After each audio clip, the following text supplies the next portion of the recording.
Like his national emblem, the thistle, the Scotsman was dry, prickly, impervious to weather, hard to destroy, and scattered like the thistle seed.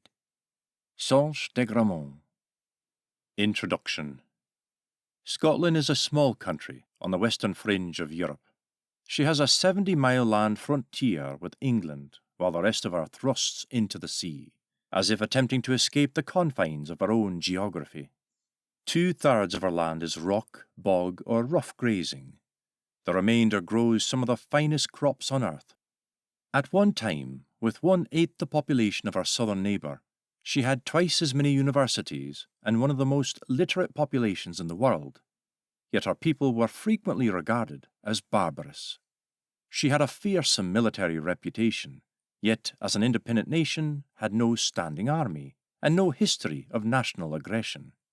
The national dress and international perception of Scotland is based on a caricature of the Gaelic culture that was once banned and frequently feared by the lowland population.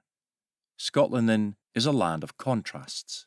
Is it any wonder that such a nation should produce so many wanderers, men and women who helped create the new countries of the world, as their ancestors had blossomed in Europe?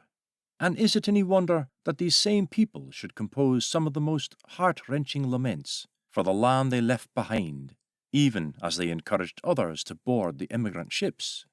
Is it any wonder that this complicated nation should also produce a fine collection of oddballs and eccentrics as any on earth? As the prickly, ubiquitous thistle is the symbol of Scotland, then the people may be likened to the thistle seed, which spread so well over the land. Typical of the thistle seed were the hundreds of thousands of unnamed immigrants who sailed from Scotland to become the backbone of the new countries. Gold diggers and bankers, farmers and factory workers, lawmakers and lawbreakers, the Scots slid from their homeland like snow off a dike.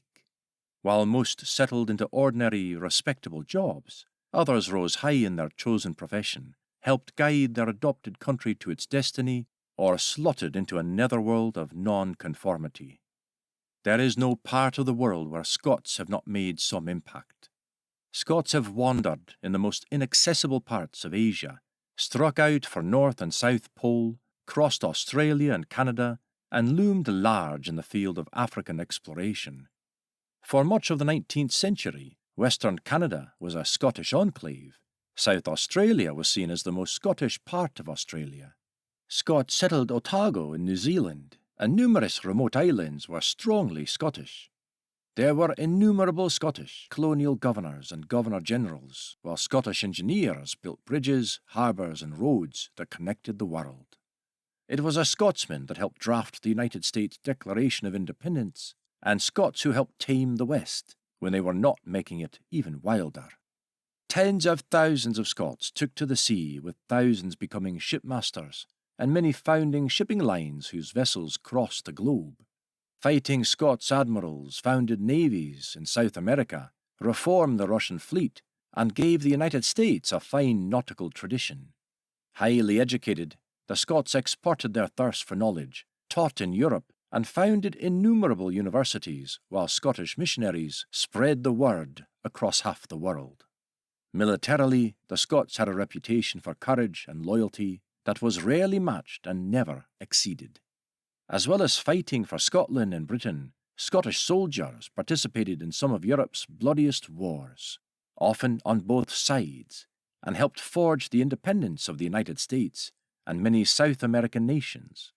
Sometimes they were defeated, but they were never disgraced. Other Scots gave different gifts to their new land. It was a Scot who introduced camels to Australia, a Scot who brought Aberdeen Angus cattle to America. There were Scots-born American chess champions, and a Scots-born Canadian speed skating champion. A Scotsman created the English John Bull, and Scots cast the first dollar sign and designed the flag of Hawaii. Other Scots were more notorious than famous. The treasure of Captain Kidd has never been located, while James Macpherson, the bushranger, haunted the back roads of New South Wales, and Alexander MacClung was one of the most dreadful of the killing gentlemen of the United States.